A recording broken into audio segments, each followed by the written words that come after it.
They got this one particular woman here. It's going to be, talk about this, of course, y'all talk about 50-50 on bills. But she makes a point about the black community in itself. And let's go, let's roll this clip. This woman's all the way wrong, though. Ladies, let me tell y'all something. Have you noticed? Do you see that only in the black community we have to discuss 50-50 paying the bills with these men on the earth? Y'all notice that, baby? Baby, let me tell y'all something. I remember I was paying 50-50 bills in my marriage, and I didn't mind helping when I needed. But guess what? Once I stopped paying 50-50 bills in the marriage, he started doing whatever he wanted to do with his money. He wasn't taking the family out. He wasn't taking me out on dates. It was no togetherness. It was just 50-50 on the bills. Anytime you see a man want to do 50-50 and not take care of the full family by himself, he has an agenda. That money going to somebody else. And if he don't have enough motherfucking money, he shouldn't even have another motherfucking family. Let me say that again. If you can't afford a woman, you shouldn't get a woman. Baby, take care of yourself by yourself. The problem with some people, what I don't like, is that you make blanketed statements about other groups and you don't even talk to other groups of people. Do you really think that every single white lady is sitting at home being a stay-at-home mom?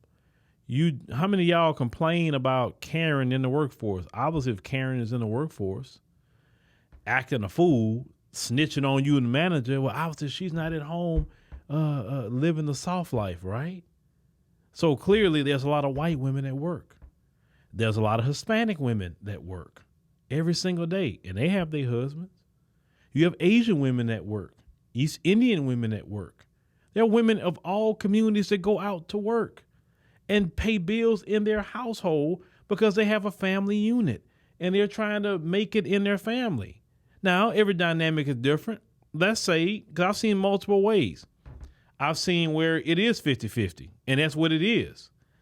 I've seen where the man say, look, I'm going to pay all the heavy bills, like the most expensive bills, like I'm going to pay the rent and the mortgage.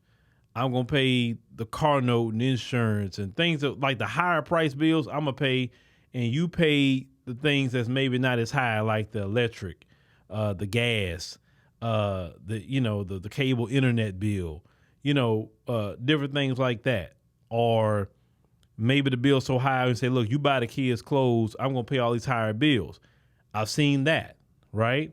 I've seen it where men pay all the bills and the woman work so they can have savings and so they can take vacations and stuff like that.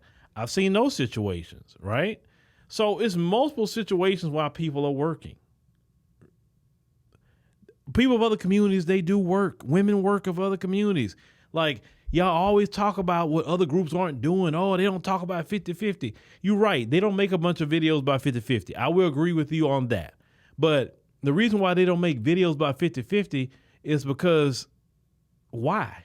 They just have understanding. Hey, in the house, we both got to get it. We a family unit. We doing what we got to do. It's just that simple. Even in the black community, forever, we live no different than any other group of people. Well, we work together as a community, as family units, and we work to provide for the family. Men and women in our community have done this forever. Now you fast forward to this new generation, they got the internet, and y'all taking something that we've done for thousands, hundreds of years for sure in America, and making it like it's a big deal about paying some doggone bills. Aren't both of y'all living in that house? If that man can afford to pay all the bills, great. But maybe he can't afford to pay all of them. Maybe he can afford to pay 80% of them, 70% of them. Maybe he can really afford to pay 50%. I mean, we don't know where this man is at financially. Everybody's financial situation is different.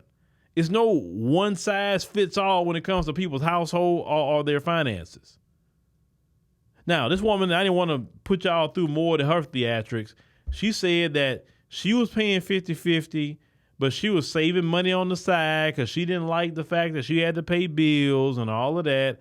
And then when she left her marriage, because she was married, she had $50,000 because she kept putting money to the side. And see, this is why a lot of them won't get married, because when men constantly hear that narrative that, you know what, I'm gonna have money, I'm gonna have secret accounts, I'm putting money over here just in case I ever have to leave or this and that and the third. When you got that kind of spirit and that kind of mindset, you're gonna have a problem, because it's already in your spirit to have a problem, and then you wonder why some of your brothers don't want to marry you. That's why brothers need to be asking about that. Because see, I had a recent conversation with a family member about that. I'm like, hey, y'all together on accounts, right? Oh no. I'm like, well, because I'm the type of person like this. If I can't trust you enough financially, then I can't trust you at all. Why would I want to be with a woman that can't be on the same bank account as me? It's not my money. It's not her money. It's the family's money. It's just that simple. Now, of course, you may have business accounts and say, okay, this is the business account, that's the business account, but we all see all the accounts. It's no hidden anything. If you can't trust each other enough financially, then what are you doing with him or what are you doing with her? It's just that simple. It's just that simple. I'm a firm believer that, fellas, if she not willing to get down with making sure the family's good and there's a problem, and she's demanding you to pay everything when she can clearly see your check and clearly see maybe today you can't afford to pay everything. But maybe, hey, in the next 3 years, you keep working what you're doing, building your business up or in your career. Maybe the next 3 years you could. You know what I'm saying? And you want to have your lady live the soft life, right? Most men who's decent want their wife to live a soft life. Most of them do, right? But some dudes out here, or even some ladies, don't want to work toward that. And some ladies have unrealistic expectations. And if a man isn't trying to work toward anything, because I know some men, they just want to be right here. They don't want to go up. They just want to be right here. And some women I would say most women don't want to stay here. They want to go up. And if you're that kind of woman that want to go up, but this man just want to stay here, that's not going to work either. That's why in the dating process, it's called vetting. You need to vet if this man just want to stay at the same job, don't want to improve. He just cool with going to work and that's it. And that amount of money he making, he fine with that. He don't want no more than that. Then no. You can't be with that kind of man, ladies. And sometimes you get with a man like that, you get deep in with a man like that, then you complaining on him later. But sis, you knew what kind of dude he was. He's not ambitious like that. He don't want to excel in his career. He don't want to get a business, excel in that. That's not what he want to do. But families do what they got to do, for the sake of the family. And both people put in on that, financially or not financially. So no, it's not just a black community talking about 50-50. Just other groups of people don't discuss it because they know you got to do what you got to do to take care of business.